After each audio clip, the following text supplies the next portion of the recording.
Chuck E. Cheese brings together pizza and arcade entertainment. What more could a child want? Back in 2019, their revenue breakdown showed that 56% came from gaming and products, while the other 44% was generated by their food offerings. This split worked in their favor since entertainment and merchandise delivered better profit margins.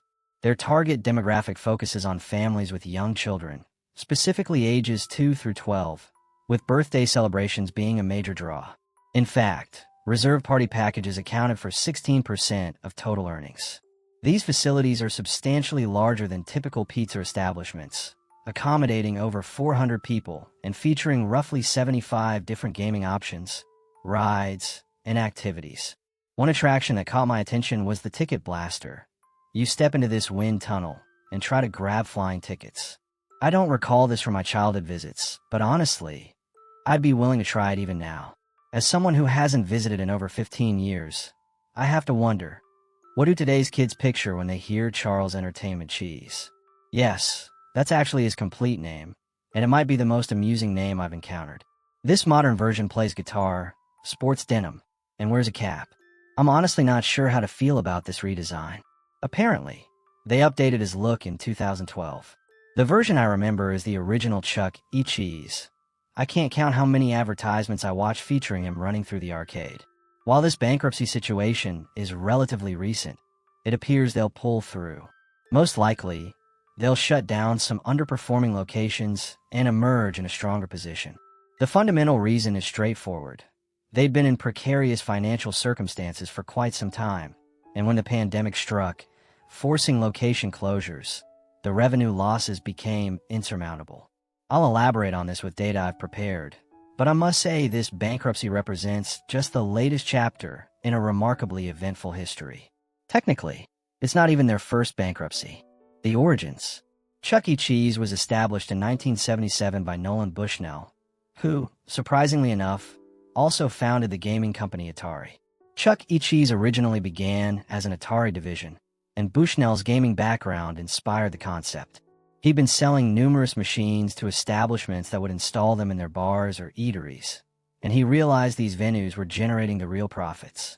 He mentioned selling these coin-operated machines for $1,500, which would then generate $30,000 to $50,000 over their lifespan from all those quarters. So he figured he'd be better off on that side of the business. But he understood he needed a unique approach.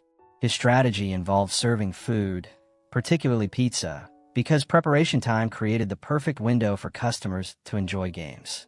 He also conceived the idea of incorporating animatronic performances.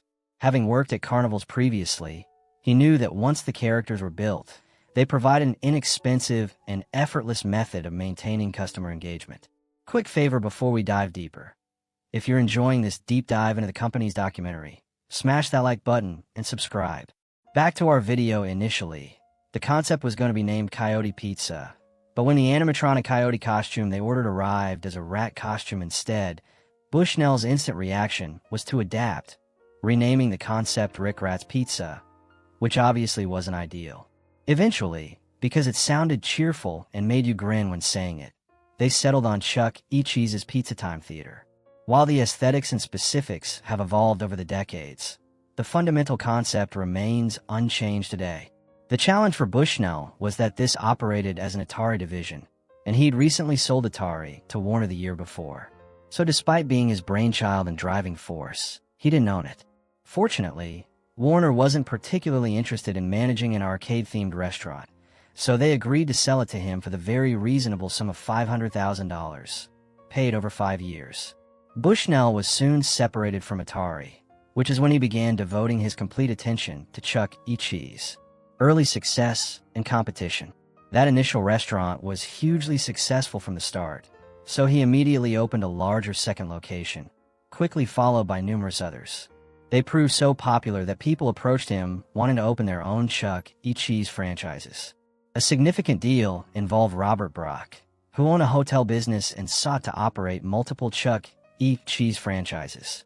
They struck an agreement, but shortly afterward, Brock wanted to back out, because he preferred partnering with someone else to launch his own similar restaurant chain.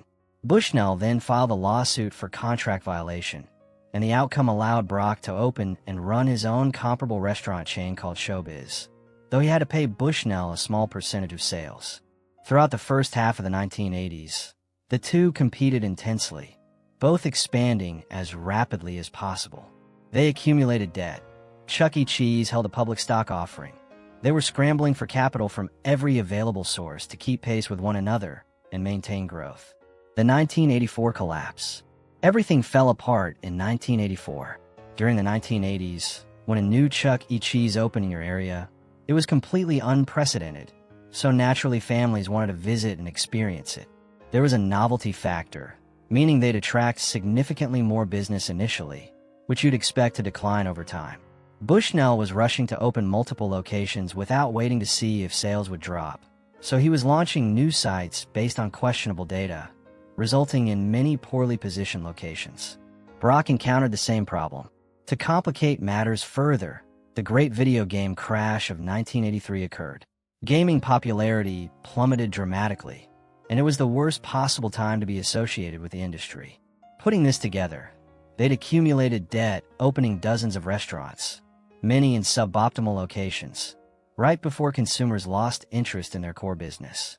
The poor performance meant Chuck E. Cheese couldn't manage their substantial debt, forcing them into bankruptcy, which actually ended that original chain. However, Showbiz managed to weather the storm. They refinanced their loans and sold approximately 15% of the company to raise capital. Not only did they survive, they assembled $35 million to purchase Chuck E. Cheese's assets through the bankruptcy. That's quite an ironic twist. The copycat ultimately defeated the original. To me, it's like if Lucky Charms failed and was acquired by Marshmallow Mateys. Consolidation and rebranding. The result was a much larger operation that owned or franchised nearly 250 restaurants under both the Showbiz and Chuck E. Cheese brands. That's how they operated throughout the remaining 1980s. Some ownership transfers occurred, but both chains stayed together as separate brands.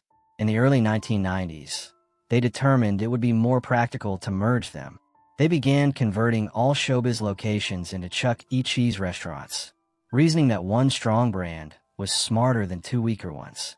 Interestingly, for roughly the next 5 years, the corporation was called Showbiz Pizza, while all restaurants bore the Chuck E. Cheese name. Then in 1998, they renamed the company CEC Entertainment, finally concluding the Showbiz name after an eventful 18-year journey. Recent struggles. Returning to recent challenges, they've struggled with customer attraction.